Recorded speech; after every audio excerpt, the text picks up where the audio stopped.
January 1863. The search party had been out for 3 days. 17 men moved across the Minnesota prairie in a line heads down against a wind that came off the Canadian plains, like something with a purpose, not weather, but intention. A cold so deep and so absolute that it had stopped feeling like cold and had started feeling like the absence of everything that warmth had ever promised. The snow was 15 feet deep in the hollows. The drifts had buried fence lines, outbuildings, in two cases entire homesteads. The men walked with their faces wrapped in whatever wool they had brought, and still the frost found the skin around their eyes and worked at it without stopping. Judge Aldous Pruitt walked at the center of the line because that was where men of his position walked, protected on both sides, seen from a distance, his authority made visible by his placement among those who had less of it. He was 54 years old, and he was cold and he was tired, and he had been telling himself since the second day that this was pointless, that no one who had not already found shelter was going to be found alive, that the mathematics of survival in a storm of this magnitude did not permit optimism. He had said it 3 times already. He said it again now, loud enough for the men nearest him to hear. No one out here is still alive. We turned back at the ridge. The men said nothing. They kept walking. The wind took Pruitt's words and scattered them across the white expanse, and they disappeared into the noise of the storm the way everything disappeared into it eventually. 30 feet below the surface of a hillside that looked exactly like every other hillside for miles in every direction, Britta Solberg heard him. She heard the crunch of snowshoes on the compressed drift above her roof. She heard the voices muffled by 3 feet of earth and sod, and the grass that had grown back over her ceiling through 2 seasons of patient waiting, but audible the way sounds are audible through earth when you have lived close to it long enough to learn its frequencies. She heard Pruitt's voice specifically because she had been hearing that voice for 7 years and had memorized its rhythms the way you memorize the sound of something that has been threatening you. She sat beside her fire, and she did not move. The temperature inside the Earth Lodge was 55 degrees. It was always 55 degrees. Summer, winter, the difference between seasons that killed people and seasons that merely tested them, none of it reached her here. The walls held. The earth remembered summer the way the old woman had told her it would, and it had not been wrong yet, not through 7 winters, not through anything the Minnesota sky had attempted. Above her, the footsteps moved across her roof for the 17th time in 3 days. She counted them. She had nothing else to do. To understand where Britta Soberg was, you had to understand where she had been, and to understand that you had to go back to the beginning. Not her beginning. She had come into the world in Sweden in 1793, the daughter of a farmer who worked land that had been in the family so long no one remembered acquiring it, and she had grown into a woman with the broad shoulders and the patient hands of someone who has been working since she was old enough to grip a handle. That was not the beginning that mattered.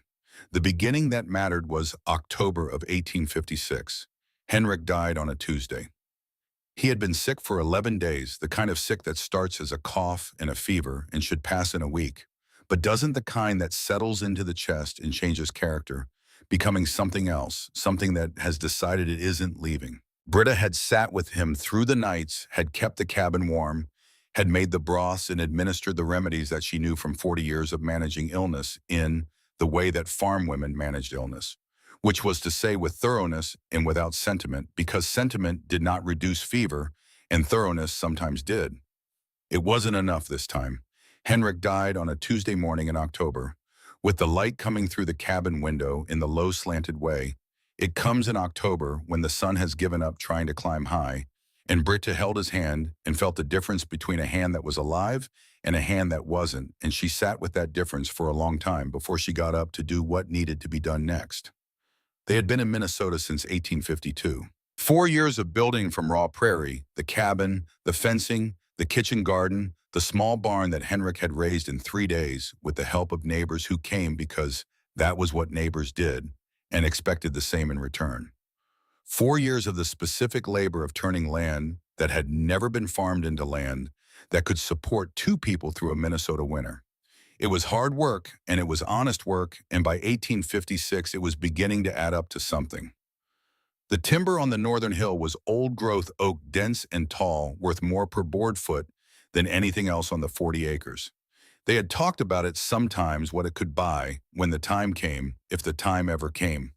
Britta buried Henrik in the small plot behind the cabin on a Wednesday because the ground was still workable in early October, and she was not going to leave him in the cold of the cabin while she waited for help that would take 2 days to arrive.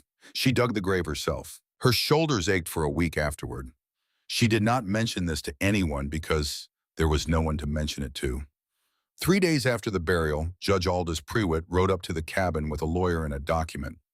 She had seen Prewitt before at the land office in town, at the occasional community gathering, in the way you see officials in a small territory, frequently enough to know the face and the manner, not frequently enough to know the man.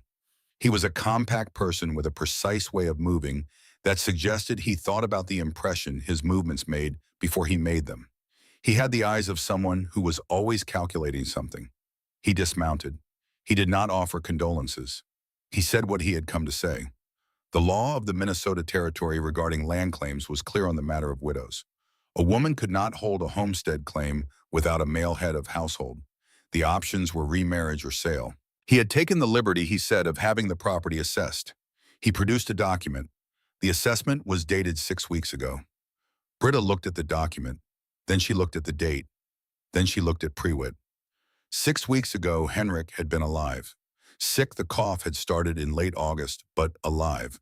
6 weeks ago, there had been no reason to assess this property. No reason except one. She did not say this aloud. She looked at the document for a long moment, and then she handed it back to him. She said one sentence, "I am staying."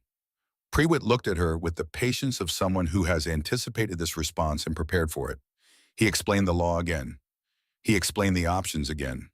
He said that the territory would file for abandonment in the spring if the claim was not legally transferred or the widow did not remarry.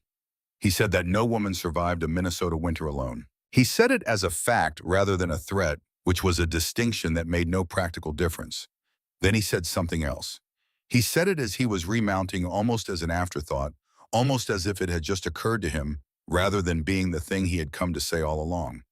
"You won't survive winter. By spring, I'll file for abandonment, and the land will be mine." He rode away. The lawyer rode after him. Britta stood on the porch of the cabin she and Henrik had built and watched them go. She thought about the date on that document, 6 weeks ago, when Henrik was still alive, when the cough had been bad, but the outcome had not yet been decided.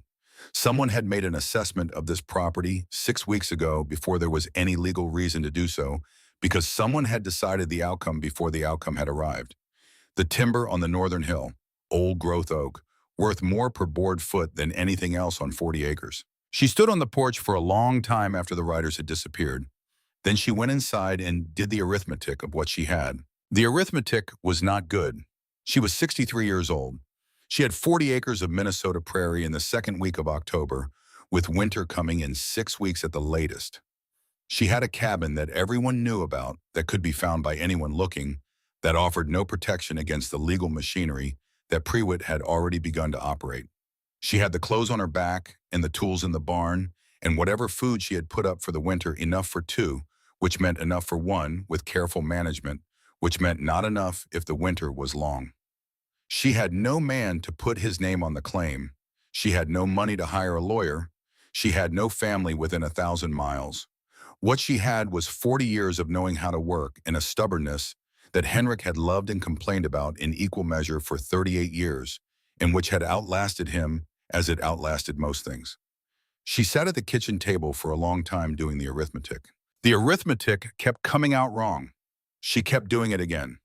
It was still wrong on the morning of the 12th day when she heard a sound at the cabin door and opened it to find Marta Birch standing in the frost. Marta Birch was 85 years old, and she looked it in the way that very old people who have lived hard and survived it look, their age not diminished but compressed, everything unnecessary burned away by time, until what remained was essential and dense.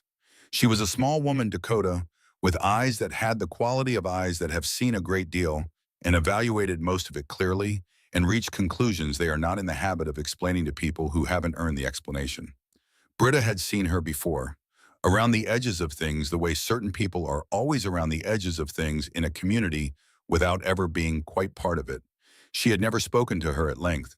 She had never had reason to.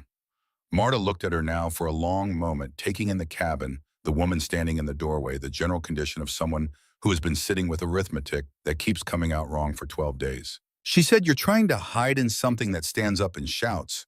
Britta said, "I don't know what you mean." Marta said, "Come, I'll show you." She walked away into the frost without looking back, the way people walk when they expect to be followed, because they have somewhere to be and they are already going there.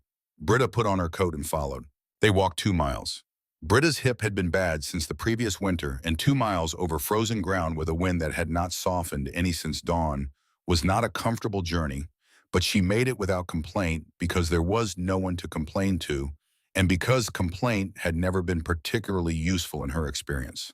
Marta walked ahead of her with the steady, unhurried pace of someone who has been walking this land since before the concept of hurrying had arrived here with the settlers.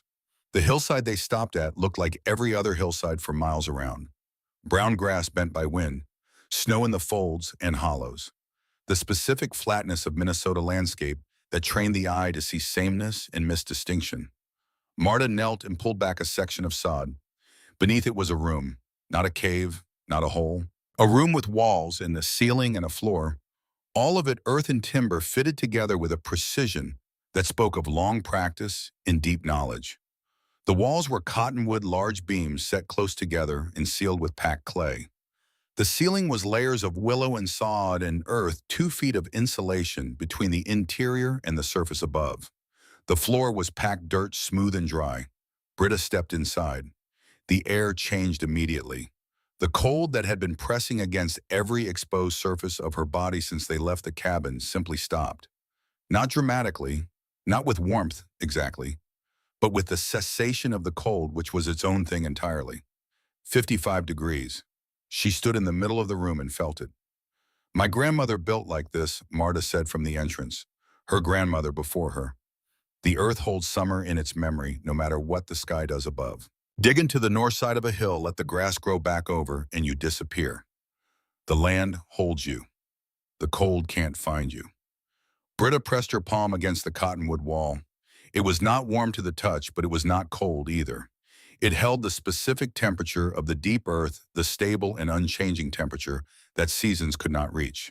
She thought about Prewitt, about the date on the document, about the timber on the northern hill. She thought about what it would mean to disappear. "Can you teach me?" she said. Marta looked at her for a long moment with those eyes that had seen and evaluated and reached conclusions. "I can show you how to look," she said. "The doing is yours." What followed was the hardest 3 months of Britta Solberg's life, which was a statement that covered considerable ground. She had crossed an ocean. She had built a farm from raw prairie with a husband who was strong but not strong enough, and together they had made something from nothing, which is always hard, always expensive, in ways that don't show up in any accounting. She had buried children, 2 of them, before they were grown, which is the price the frontier sometimes exacted for the children you raised, and which you paid because there was no other option. She had buried Henrik, and now she was 63 years old with a bad hip and hands that ached in cold weather, and she was digging a house into a hillside with a spade that blistered her palms until they bled, and then calloused over, and then bled again. Marta came every few days. Not every day. She had her own life, her own distances to cover, and she was 85 years old and showed no inclination to treat this as more urgent than she found it. But she came.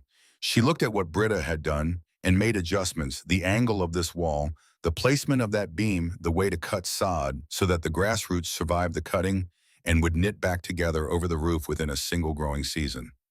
The north side of the hill, that was the first principle. "The sun warms the south face too much," Marta said. "The earth shifts. The grass dies.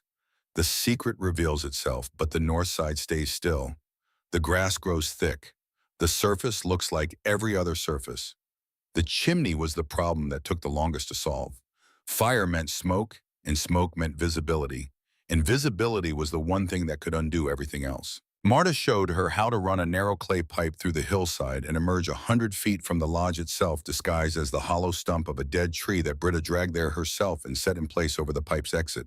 The smoke dispersed through the dead wood and thinned in the air above it, and was invisible against the gray Minnesota sky from any distance that mattered. The entrance was a fold in the hillside. Natural looking because Marta had showed her how to work with what was already there rather than imposing a shape on the land. A shallow depression that channeled water away from the door during snowmelt. A stand of brush that grew there already and that Britta managed carefully trimming without removing, letting it do what it was already doing, which was to look like brush. She moved in on the 1st of April, 1857. The cabin stood empty behind her. She left it standing because a suddenly vanished cabin would be more suspicious than one still visible in the landscape. She left nothing inside except what she had decided to leave: the furniture, the hanging herbs, the general evidence of a habitation that had simply been abandoned. The widow Solberg, it would appear, had gone somewhere, or had not survived the winter. Either way, she was gone. She was not gone. She was 30 feet from where she had always been, in a room that the earth had agreed to keep. Prewitt came that spring, as he had promised. He came with a surveyor and a lawyer and 3 men who carried the equipment for measuring and marking. They walked the 40 acres with the methodical thoroughness of people who had a legal purpose and were going to fulfill it completely. They found the cabin empty. They found Henrik's grave. They found the fence lines and the cleared ground and the garden plot that would not be planted this year. They found nothing else: no smoke, no tracks that led anywhere, no sign of life that couldn't be explained by the animals that used the abandoned property now that its human occupants were gone. Prewitt stood in the yard of the empty cabin and looked around with the expression of a man confirming what he had already decided. "She's dead," he said, "as I said she would be. File the first death certificate. We'll begin assessment of the timber next week." The lawyer wrote something down. The surveyor measured. The 3 men waited by their horses. Britta lay on her stomach in the earth lodge and watched them through a gap in the sod she had made precisely for this purpose. A narrow slot barely the width of 2 fingers, oriented to give her a line of sight across the yard without revealing any corresponding gap from the outside. She watched Prewitt sign the paper the lawyer held out to him. She watched his face as he signed it. The face of a man completing a transaction that had always been straightforward in his mind. She watched him for a long time after he signed. Then she watched him turn away from the cabin and walk north toward the hill, toward the timber. He stood at the edge of the old-growth oak and looked up into it with the specific expression of a man calculating value. He said something to the surveyor. The surveyor made marks on his paper. Prewitt was not waiting for a court to settle the claim. He was not waiting for a proper legal process to run its course. He was already looking at the timber the way a man looks at something he owns. Britta understood something in that moment that clarified everything that had come before. If she emerged now, if she walked out of the hillside and stood in the yard and said, "I am here, I am alive, this is my land," she would be arrested. The document Prewitt had filed named her dead. A dead woman appearing to claim land from a living official was not a legal problem she could argue her way out of. Not in 1857, not in a territory where Prewitt's name was on the courthouse door. She had one option. She could stay invisible. Not because she was afraid. She had not been afraid since she made the decision to dig into the hillside instead of walking away from it.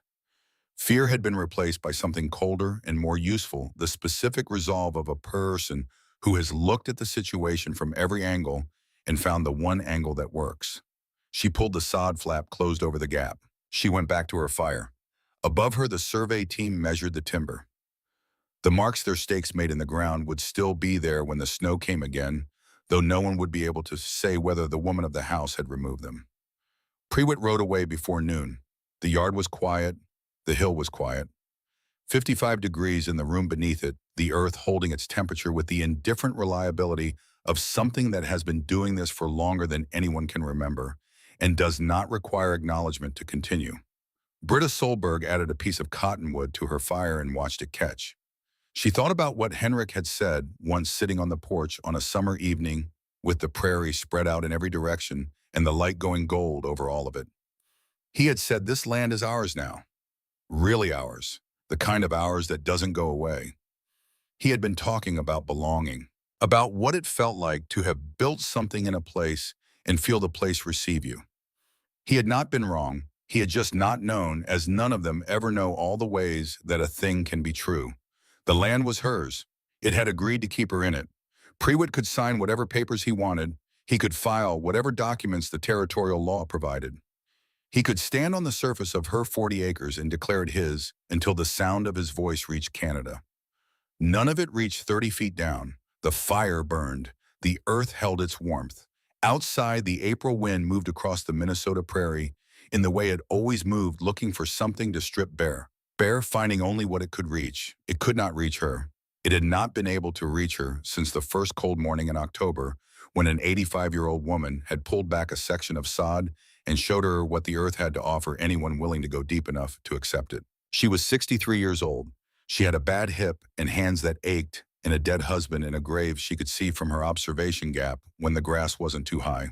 She had a room that was 55 degrees in the worst winter anyone could remember. She had survived the first season. 6 more waited. She intended to survive those too. The second year was harder than the first, not because of the cold, though the cold was considerable, not because of the hunger, though there were weeks in January when the difference between enough and not enough was a calculation she ran every morning before she got up. The second year was harder because of the silence, and the silence was not something she had prepared for, because you cannot prepare for a thing until you understand what it is, and she had not understood what 7 years of silence would actually mean until she was living inside the second of them. The first year had been building. Every hour of it occupied with the physical work of construction and survival, the expansion of the lodge from 1 room to 2, the establishment of the food systems that would carry her through winter, the learning of 100 specific things that Marta had shown her the shape of without having the time to show her the detail. The first year was a problem to be solved, and solving it had taken everything she had, which meant there was no room for anything else. The second year, the lodge was finished. The systems were established.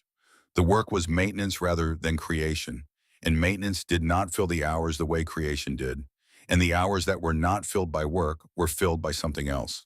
Silence has a sound, she discovered. When you have been living in it long enough, it stops being the absence of noise and becomes its own presence, its own texture, something that presses against you from the inside, the way cold presses from the outside. She had not known this when she lived with Henrik, because Henrik had always been there, not always talking. He was not a man who talked constantly, but present, breathing, occasionally moving, occasionally saying something, and the fact of him had been enough to keep the silence from accumulating. Without him, the silence accumulated.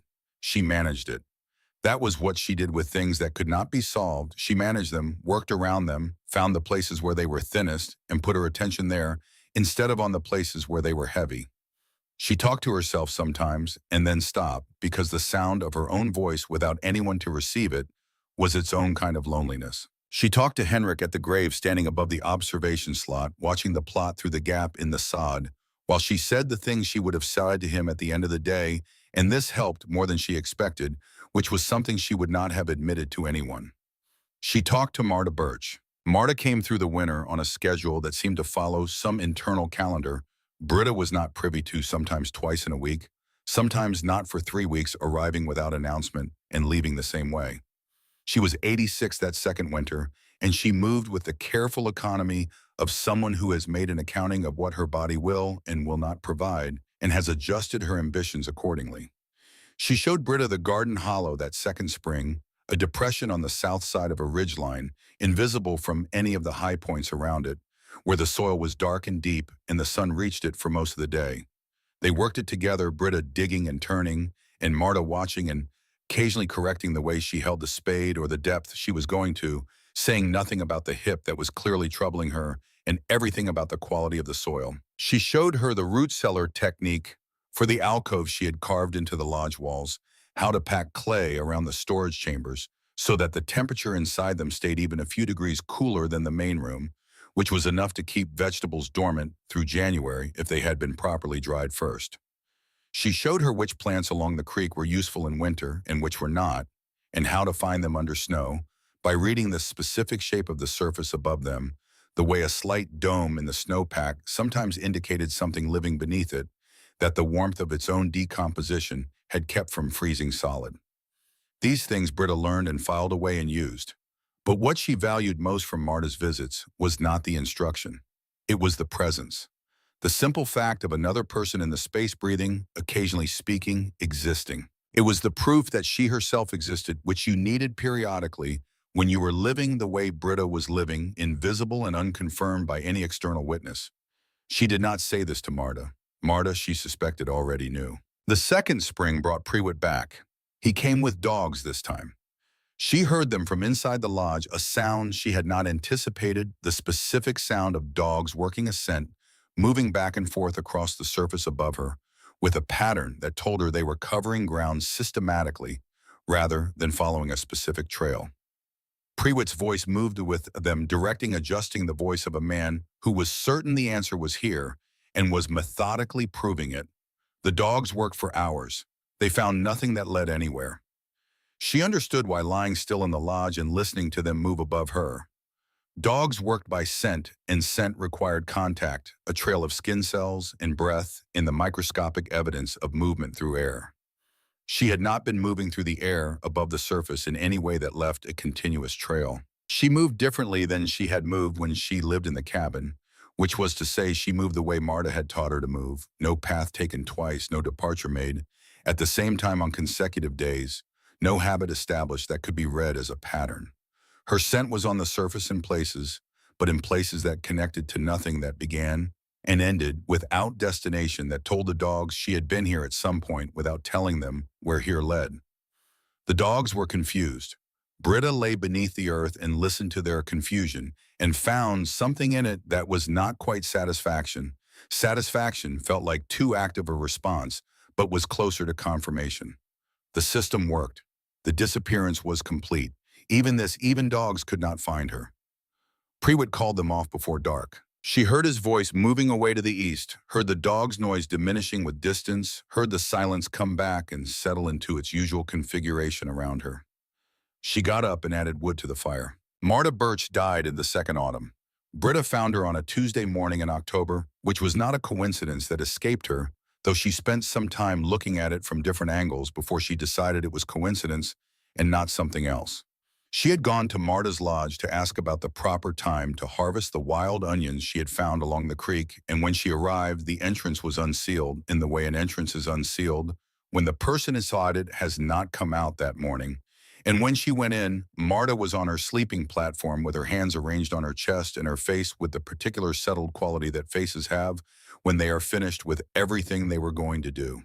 She had been somewhere between 86 and 87 years old. She had not been certain of her own age, she had told Britta once, because the counting of years was something her people had done differently, and she had never found a way to make the two systems correspond precisely. Britta sat beside her for a long time. She was not going to cry.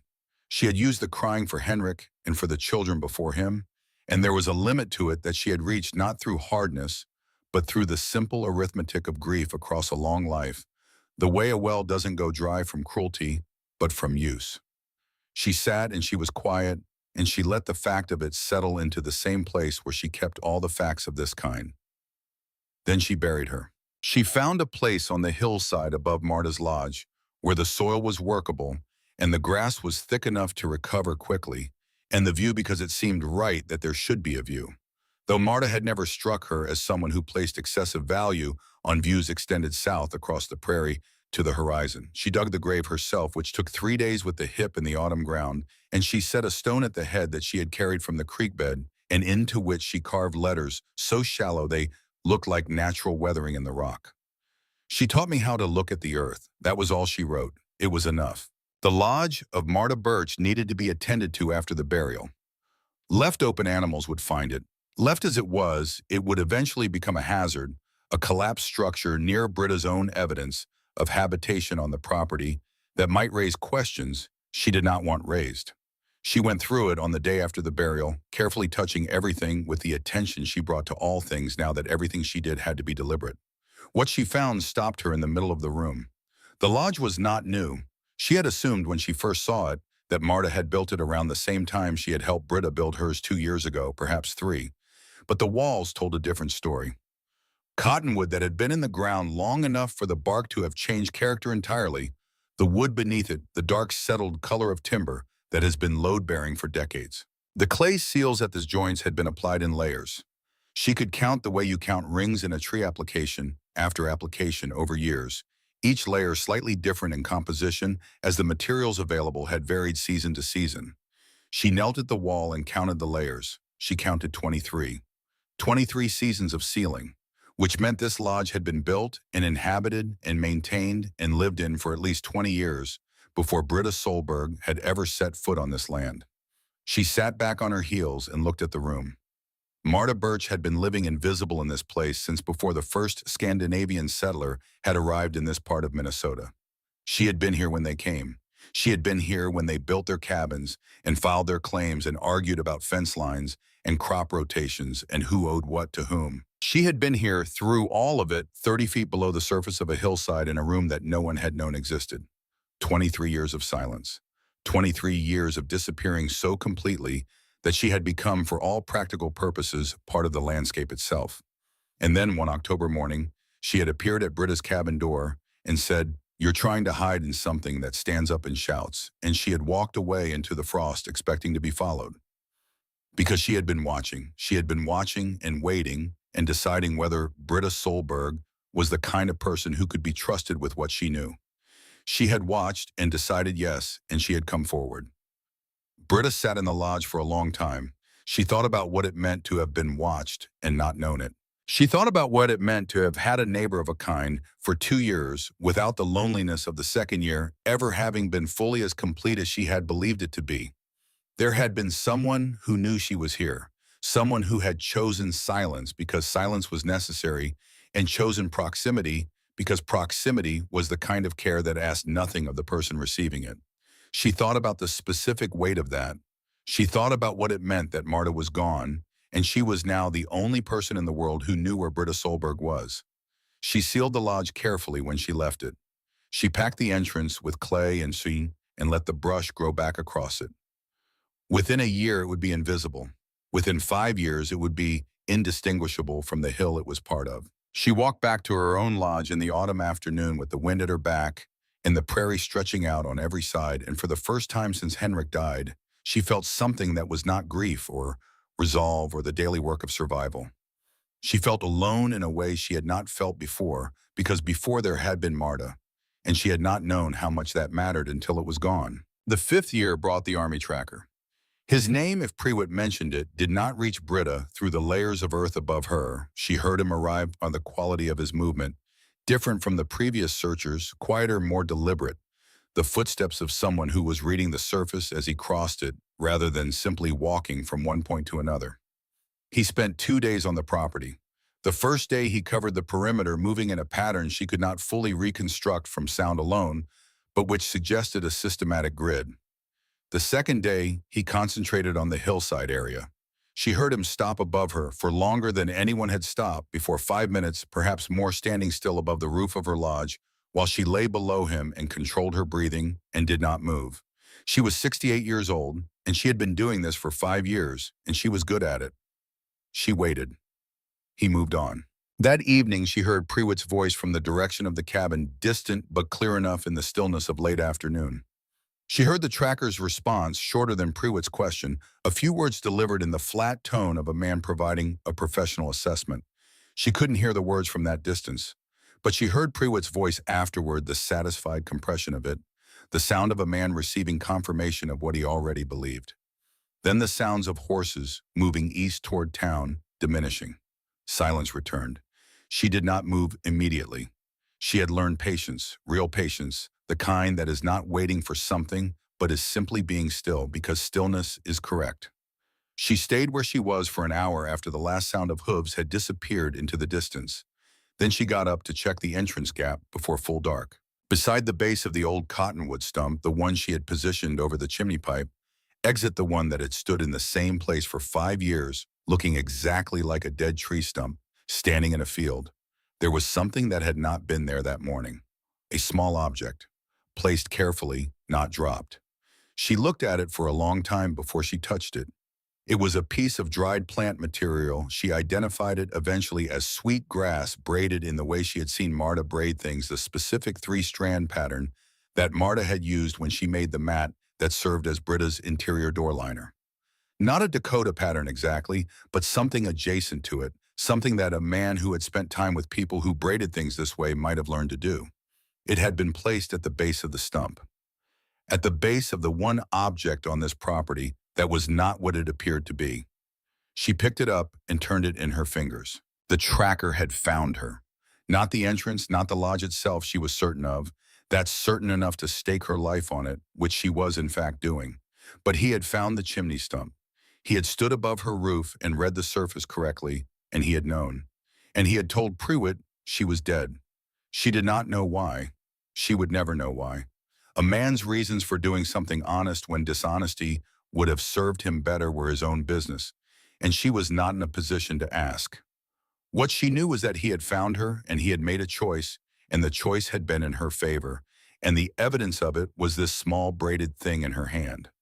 She sat down on the frozen ground outside her entrance, which she almost never did because the habit of going inside immediately had become instinctive over 5 years. She sat on the ground and looked at the sweet grass in her hands and felt something move through her that was not quite grief and not quite gratitude, and was perhaps simply the recognition that the world above her was not entirely composed of Prewitts.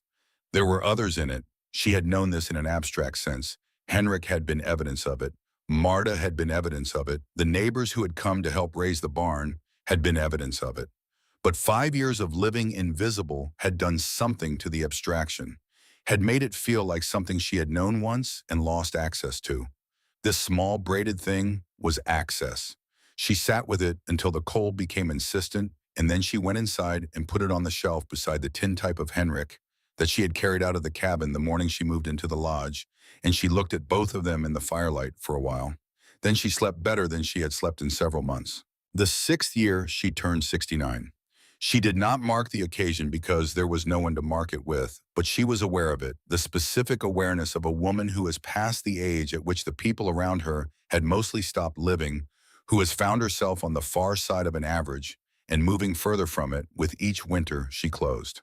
Henrik's father had lived to 64, his mother to 61, her own mother to 58, her father to 71, which was the longest anyone in her family's recent memory had managed. She was 69, and she was in better physical condition than she had been at 63, which was not what she had expected, and which she attributed with the directness of someone who does not bother with false modesty when accuracy serves better to the specific demands of the life she was living. She moved differently than she had at 63. The hips still complained, but the muscles around it had compensated and strengthened in ways she had not anticipated, and the compensation had become its own kind of reliability. Her hands had lost the arthritic mornings of the previous decade. The cold, which she might have expected to make them worse, had instead been managed so carefully and continuously that the joints had stabilized into something functional. She was 69 years old, and she had spent 6 winters in an earth lodge, and she was, by the available evidence, harder to kill than either the Minnesota winter or Judge Aldous Pruitt had assumed. But the 7th year was harder than the 6th, and not in the way she had learned to manage. It began in late October of 1862, a year before the blizzard. She was walking the property in the way she walked it now, moving through the landscape without leaving continuous tracks, varying her path, reading the surface for anything that had changed since the last time she had covered this ground. She had extended the lodge that summer, adding a 3rd chamber that followed the natural contour of the hill eastward, which gave her more storage space and more thermal mass, and also the specific psychological benefit of having more room to move through when the winter made going outside impossible for days at a time. She was in the north section of the property near the old growth oak when she heard something. Not wind, not animals. Voices at a distance coming from the east where the property line met the road. 2 voices, then 3. Men talking in the way men talk when they are working short exchanges, practical, directed at the task. She found cover and waited. And 3 men emerged from the tree line at the edge of the oak stand. They carried equipment, measuring rods, marking flags, the tools of survey. They were not looking for her. They were not looking for anything except the dimensions of the timber stand, which they were measuring with the efficiency of people who had been told what to measure and were measuring it. She watched them from 50 yards, motionless in the tall grass, for 2 hours. When they left, she followed their flagging back through the oak stand and found what she had suspected she would find: a preliminary survey of the timber, block by block, the kind of survey that precedes a commercial harvesting operation. Stakes marked the perimeter. Flags indicated individual trees of particular value. The language of it was clear to anyone who had watched land being worked long enough to understand the vocabulary. Prewitt was not waiting anymore. He had been filing papers and visiting and declaring her dead for 6 years, and he was done with the formalities. He was going to begin cutting the timber. This survey was the preparation for that, the documentation of what was there before the work of removing it started. She walked back to the lodge. She sat beside the fire. 6 years of patience.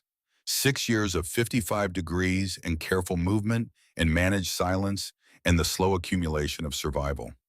6 years of watching Prewitt ride in and ride out and finding nothing, and all the while he had been logging the timber board by board because the land was in legal limbo and the dead did not sue.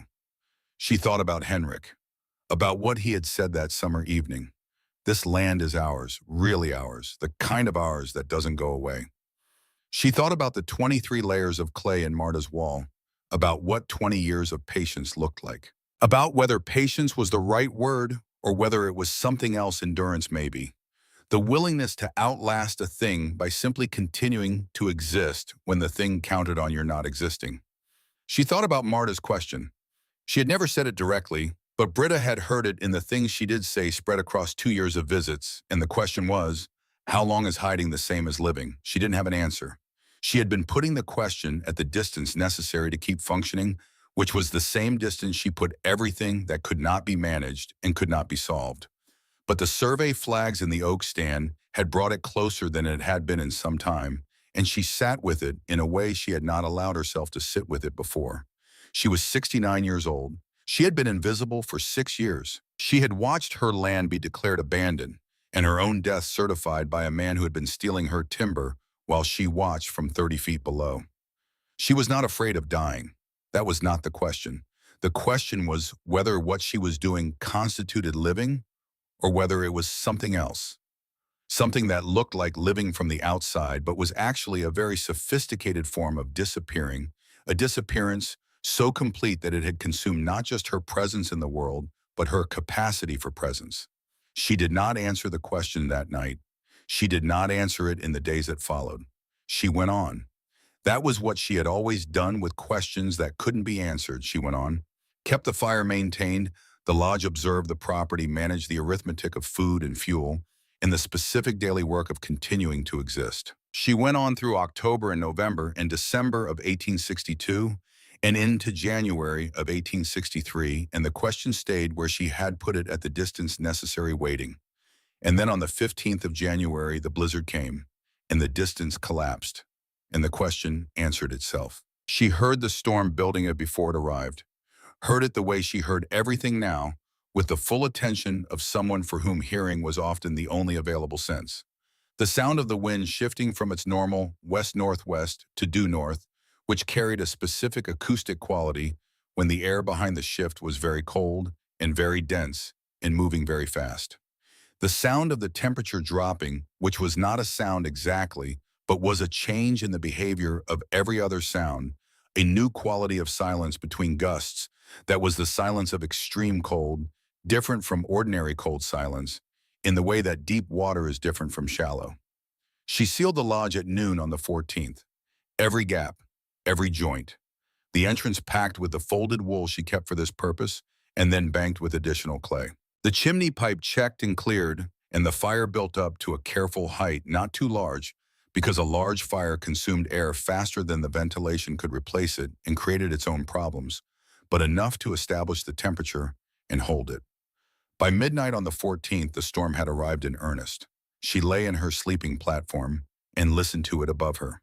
The wind did not sound the same from 30 feet underground as it did from a cabin. In a cabin, wind was a direct assault. It pressed against every surface, found every gap, made its presence felt as a continuous pressure that the walls had to resist.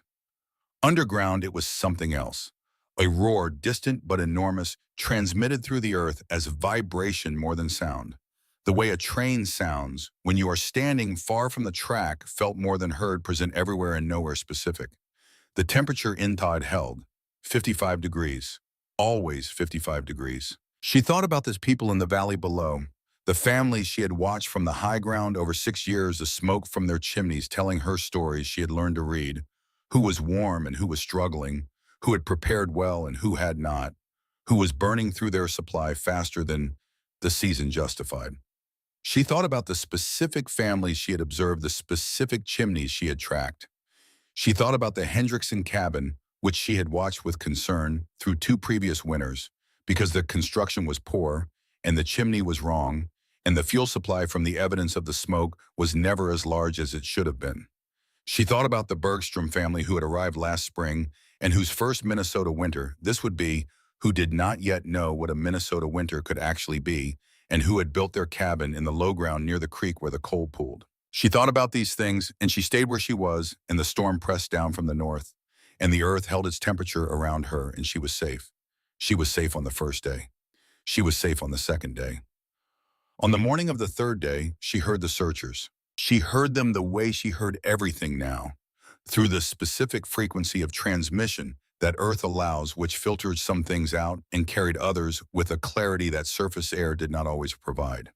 The crunch of snowshoes, the particular compression of men moving in a group weight, distributed stride patterns overlapping. Voices that came in and out of audibility as the wind shifted between gusts. She heard a child. Not words, not a specific sound that she could have transcribed or described with precision. A quality of sound high and thin and carrying the specific exhaustion of a small person who has been cold for a very long time and has run out of the energy required to stop making noise about it. She heard it through 3 feet of earth and sorry and the grass that had been buried under 15 feet of drifted snow, and she heard it as clearly as she had heard anything in 7 years of listening to the world from underground. She lay still for a moment. The searchers were directly above her. She could hear Pruitt's voice among them. She had cataloged that voice over 7 years of listening to it cross her property, and she knew its rhythms, the way, the rhythms of something that has been threatening you, which is to say intimately and without affection. He was saying what she had heard him say 3 times already over the past 3 days. He was saying they should turn back. He was saying the odds were gone. He was saying that no one who had not found shelter already was going to be found alive. He was saying it the way a man says something he has decided is true and is now in the process of making official. The child made the sound again. It was not a cry. It was something quieter than a cry, something that had gone past crying into the territory beyond it, where the body continues to signal distress after the will to signal has been exhausted. She knew that sound. She had heard it from her own children once years ago in a fever winter before they had come to Minnesota, when the cold and the illness had combined into something that she had not been sure she could pull them through. She had pulled them through. She lay in her earth lodge at 55 degrees, and she listened to the sound of a child on the wrong side of the threshold, and she felt 7 years of careful invisibility press against something that had been there longer than 7 years and was not going to yield. She got up. She put on everything she owned in the correct order, which she had developed over 7 winters, into a system that distributed warmth as efficiently as her materials allowed. She checked the fire; it was adequate. It would hold for hours without attention. She moved to the entrance and began unpacking it, pulling the folded wool back, scraping away the clay she had packed into the gaps on the 14th of January when the storm was building and she had sealed everything against it. The entrance took 8 minutes to clear. She counted because counting was what she did when her hands were occupied and her mind needed something to hold on to. She pushed the door open. The cold hit her like a physical force, not a sensation, but an event, the specific assault of Minnesota air at 30 below zero after 7 years of living at 55 degrees. She had been outside in cold before many times, but always cold. She had moved through and returned from cold at the edges of her existence rather than the center of it. This cold was different. This was the full weight of what the blizzard had done to the air above her lodge, the distilled essence of 3 days of the worst storm in 20 years pressed against the exposed surfaces of her face and hands. She did not go back inside. She stood in the entrance of her lodge, and she called out. The word she used was here.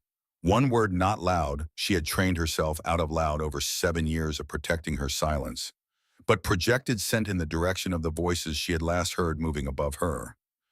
There was a pause, then the sound of movement, rapid movement, men pivoting and changing direction, the compressed urgency of a group of people who have heard something they did not expect to hear. Then Prewitt's voice very close. What was that?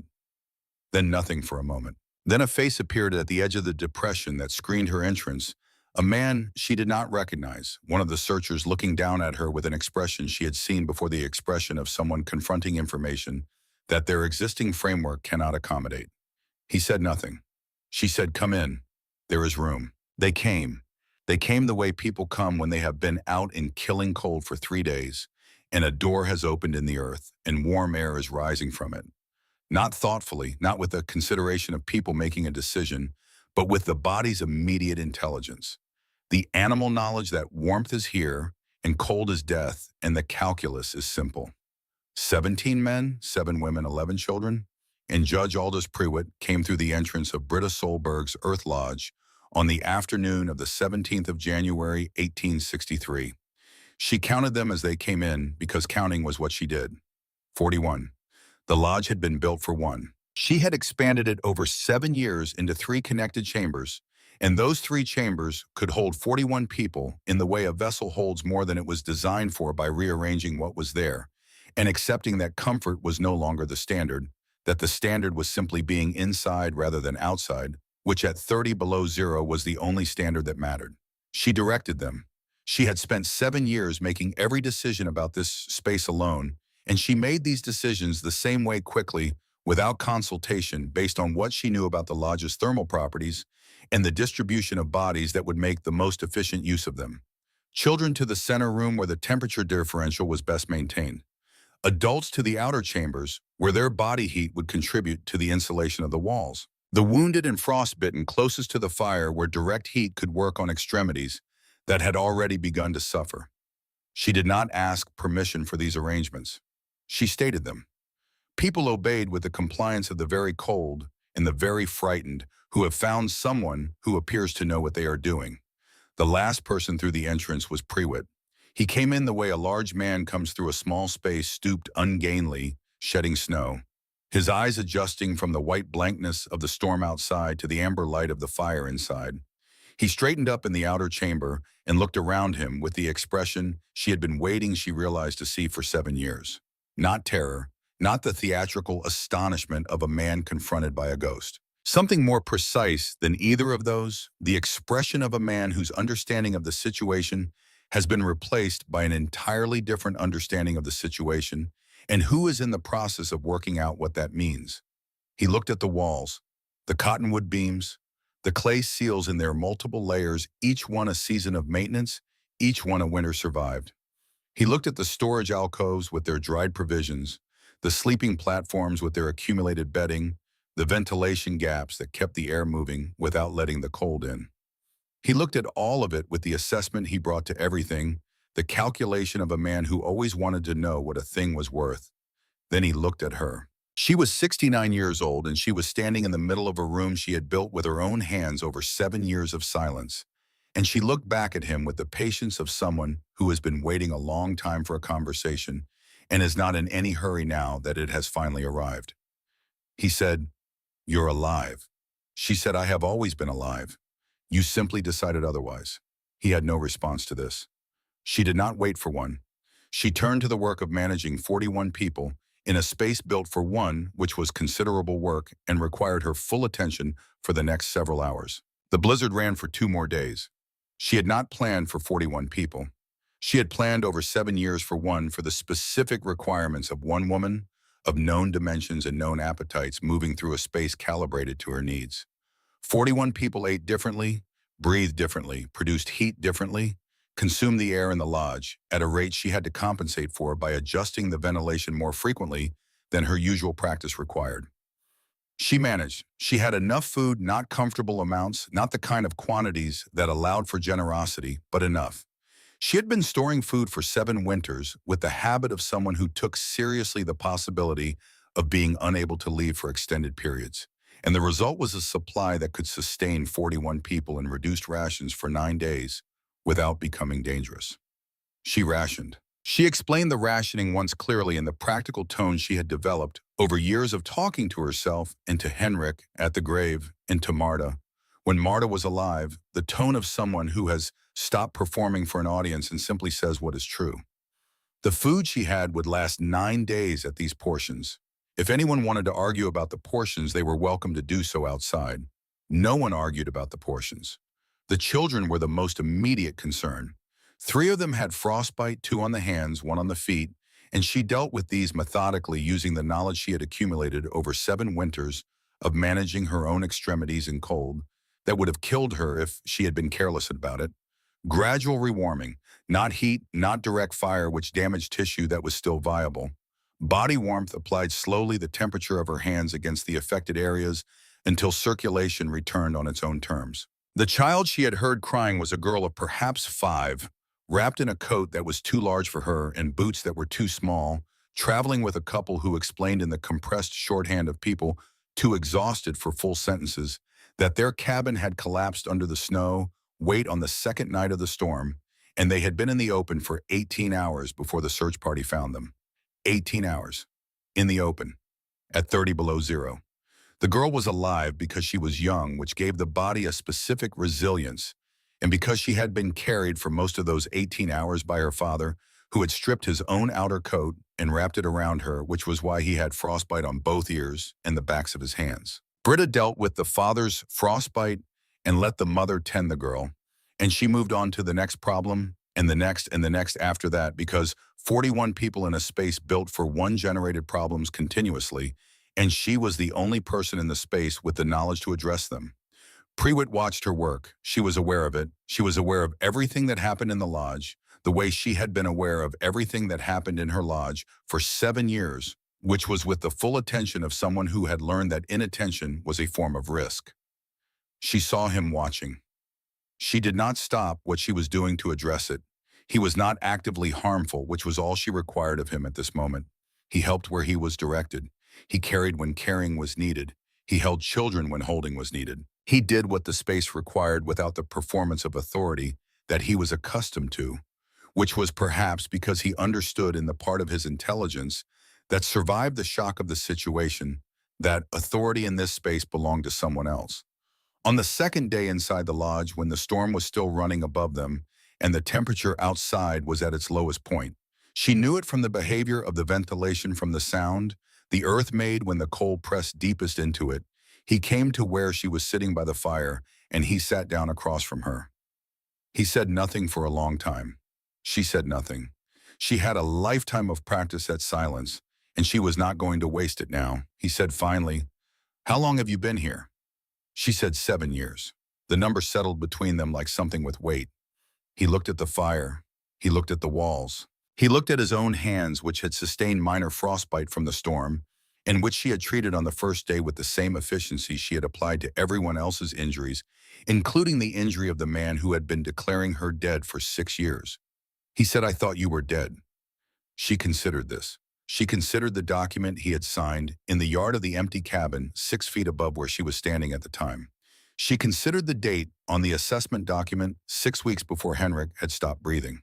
She considered the survey flags in the oak stand and the timber that had been coming off her property for 6 years board by board while she watched from underground. She said, "You knew I might not be." He did not respond. She said, "The document you signed was dated before Henrik died. You prepared it while he was still sick. You were certain of the outcome before the outcome had arrived. A man who is certain I am dead does not spend 6 years returning to the property every spring with dogs and trackers." He looked at the fire. She said, "I am not interested in your regret, Judge Pruitt. I am interested in what happens in the spring when the snow melts and 41 people walk out of this hill and back to their lives." He said, "What do you want?" She said, "My land, all of it, the timber that remains, and an accounting of what has been taken." He was quiet for a long time. She waited. She was very good at waiting. He said, "The death certificate." She said, "You will withdraw it, publicly, in front of the people in this room who will serve as witnesses and in front of the land office in town which will record the correction." He said, "The timber already harvested." She said, "Will be paid for at market rate, which you know because you have been selling it at market rate for 6 years." Another silence. She did not fill it. She fed the fire instead, adding a piece of cottonwood that caught immediately because she had been building fires in this hearth for 7 winters, and she knew it the way you know something you have done 10,000 times. He said, "I could contest this, legally." She looked at him across the fire. She said, "You could, and 41 people would testify about the circumstances under which I offered you the shelter that saved your life. And the land office would review the date on the original assessment document, which predates my husband's death by 6 weeks. And the territorial authorities would examine the logging records, which document 6 years of commercial harvesting on land the owner of which you had personally certified as deceased without a body or a court order. She paused. She said you could contest it. He looked at the fire for a long time. He said no. The storm ended on the 19th of January. She heard it end the way she had heard it begin, as a change in the quality of sound above her, the roar of it diminishing through frequencies until it reached the ordinary register of Minnesota winter. Wind, which was cold and constant but was not the blizzard, was not the thing that had been pressing down from Canada for 5 days, with the weight of everything it carried. She opened the entrance herself. The cold that came in was sharp and clean and absolute, the cold of aftermath of a storm that has said what it had to say and moved on. She climbed out through the entrance and stood on the surface of the hillside for the first time in 5 days and looked at the world the blizzard had left behind. White in every direction. Undifferentiated, the landmarks she knew buried under drifts that had reorganized the landscape into something that would take months to recognize. The oak stand was visible only as a slight irregularity in the snowpack to the north. The position of Henrik's grave she knew by dead reckoning, by the angles and distances she had memorized so completely over 7 years, that she could locate it in total darkness. And she located it now, and looked in that direction for a moment, before she turned to help the people inside her lodge find their way out of it. They came out one by one, blinking in the white light, adjusting to the scale of the open sky after 5 days underground. They came out and they stood in the snow, and they looked around at the prairie that had been trying to kill them and had failed, and one by one they looked back at the hole in the hillside from which they had emerged, at the woman standing beside it, at the completely invisible surface of the hill above the lodge that gave no indication of what it contained. The child, the girl with the too large coat and the too small boots, stood in the snow beside her father and looked at the hillside for a long time. She looked at Britta. She said, "It looks like a hill." Britta said, "Yes." The girl said, "But it's a house." Britta said, "Yes." The girl considered this with the seriousness that small children bring to information that reorganizes their understanding of how things work. She said, "Can hills always be houses?" Britta said, "Only if you know how to ask them." The accounting happened in March, when the snow had retreated enough to make travel possible and the land office in town was accessible. Prewitt did what he had said he would do. He withdrew the death certificate in front of the land office clerk and the 7 witnesses who had agreed to attend, which was fewer than 41 but more than enough. He signed the corrective document that restored Britta Solberg to the legal status of living person and recognized her continued claim on the 40 acres. He produced the logging records for the 6 years of timber harvest, and the clerk calculated the market value of what had been taken, and Prewitt signed a note for that amount payable over 3 years, which was the arrangement she had proposed because she was a practical woman, and 3 years of payments was worth more than a contested lien that might not resolve in 5. He resigned his judgeship the following month. She heard about it from one of the men who had sheltered in the lodge, who came by in April to help her repair the storm damage to the exterior banking, and who stayed for the afternoon and talked about what was happening in town, the way neighbors talk when they are trying to be useful. She thanked him for the help and the information, and she went back to the work of the spring, which was considerable. The lodge needed attention after the winter of 41 people. The sleeping platforms were worn. The clay seals at several joints had been damaged by the concentrated moisture of that many bodies breathing in an enclosed space, and the ventilation system needed to be recalibrated for the conditions of a normal occupancy after being stressed well beyond its design parameters. She worked through April and into May on these repairs, and the work was familiar and satisfying in the way that all maintenance of a thing you have built yourself is satisfying the specific pleasure of understanding exactly what is wrong and knowing exactly how to fix it. The tracker's braided sweet grass was still on the shelf beside Henrik's tintype. She had replaced it once when the original had dried past usefulness with a new length that she braided herself from the sweet grass that grew along the creek, using the pattern she had memorized from the original. She did not know why she maintained this. She maintained it because Marta had taught her that the things you maintain reveal what you value, And she was willing to value this, the evidence that somewhere in the world above her, a man she had never properly seen had looked at her situation and made a choice in her favor. She did not know his name. She never learned it. Some things arrived without the context that would make them fully comprehensible, and you accepted them as they came, which was the way most important things arrived. She taught the first family in the summer of 1863. They came to her, the couple with the daughter, the one she had heard crying through 3 feet of earth, who had walked across her roof 17 times before she opened the door. They came because their cabin had been destroyed in the blizzard, and they were rebuilding, and they wanted to know how to build something that the next blizzard could not destroy. She showed them. She walked them through the principles, the way Marta had walked her through them, which was not by explanation, but by demonstration, by standing on the north face of a hillside and showing them how to read the slope, by pressing her hand into the soil and showing them what they were feeling for by taking them into her own lodge and having them stand in it and feel the temperature and understand in their bodies rather than their minds what 55 degrees in January actually meant. She did not do the work for them. She showed them how to look and let them do the work themselves because that was how it had been done for her, and because she understood in the way you understand things that have been tested against reality, rather than simply reasoned about, that the doing was the learning. They built a lodge on the south side of their property that autumn. It was smaller than hers and the chimney placement was slightly wrong the first time, and they had to relocate the pipe exit in the spring. But it held. The following winter, which was also hard, not the blizzard of 63, but a winter that would have killed them in a poorly built cabin, they were warm. They told people. People came. Not everyone.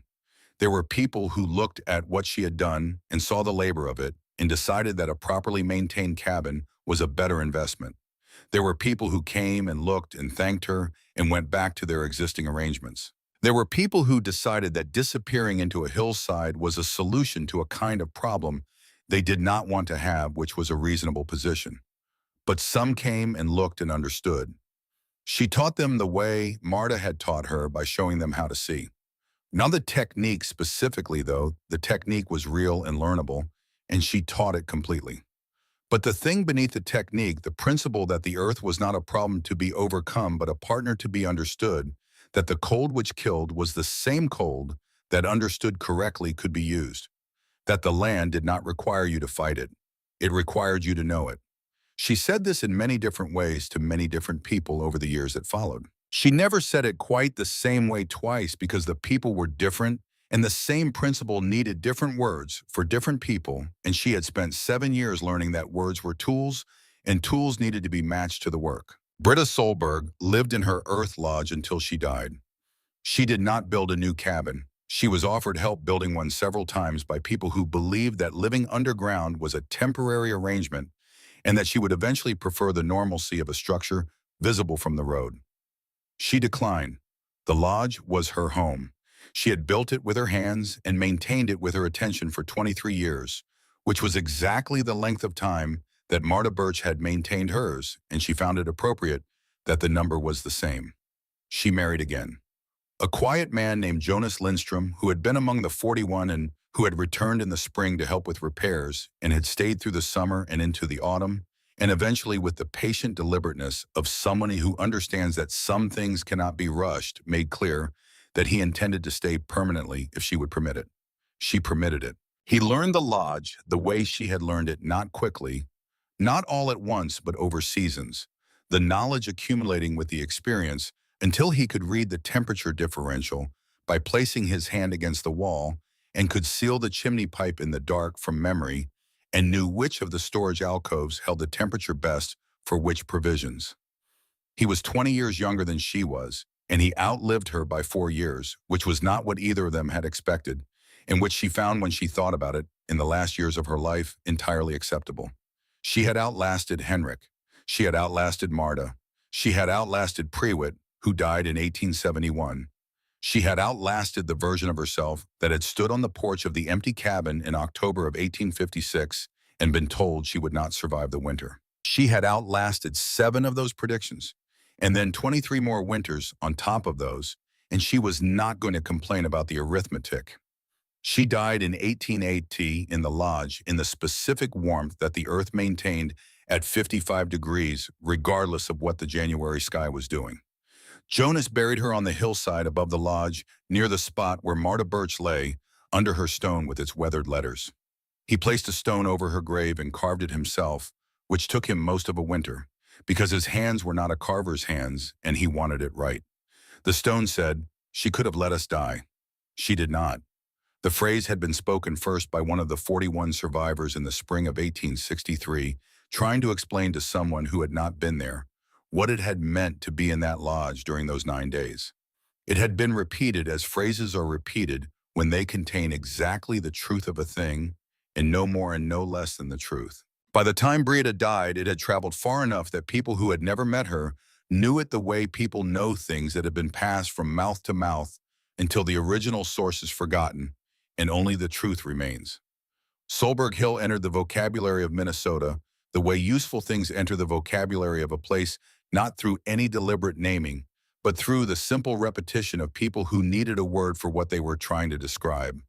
Any shelter that hid in plain sight, any safety that came from becoming part of the landscape rather than imposing on it, any protection so complete that the thing being protected appeared from the surface not to be there. Homburg's Hill. Some people said confusing the name with an earlier story, or perhaps combining two stories that had always been the same story told in different voices. Solberg's Hill, others said, with the precision of people who had gotten the name from someone who had been there. Either way, the meaning was the same. The Earth Lodge is still there. The grass has grown and died and grown again across the roof 160 times since Britta Solberg moved into it on the 1st of April, 1857. The cottonwood beams have been replaced twice, Jonas first, and then people after him who understood what the place was and took it as a responsibility to maintain it. The clay sills have been applied in their slow, accumulating layers season after season until there are now more layers than anyone has counted. The temperature inside is 55 degrees. It is always 55 degrees. Summer, winter, the difference between seasons that kill and seasons that merely test, none of it reaches 30 feet down. The earth remembers summer the way the old woman said it would, and it has not been wrong yet. Not through any winter Minnesota has attempted in 160 years. The surface of the hill above it looks exactly like every other surface for miles around. Brown grass in autumn, white in winter, green in spring, the particular flatness of a landscape that has trained the eye to see sameness in misdistinction. Beneath it, the door is still there, ready to open for anyone who needs it. Some things hide in plain sight, not because they are concealing themselves, but because they have become so completely what they are that the eye slides past them, looking for something that stands up and shouts. Britta Solberg learned that in the second week of October, 1856, from a woman who had been living it for 23 years, and she lived it herself for 23 more, and she gave it to everyone who came and stood in her lodge and felt what 55 degrees means when the air above you is trying to kill everything it can find. The earth can hold you, if you know how to ask.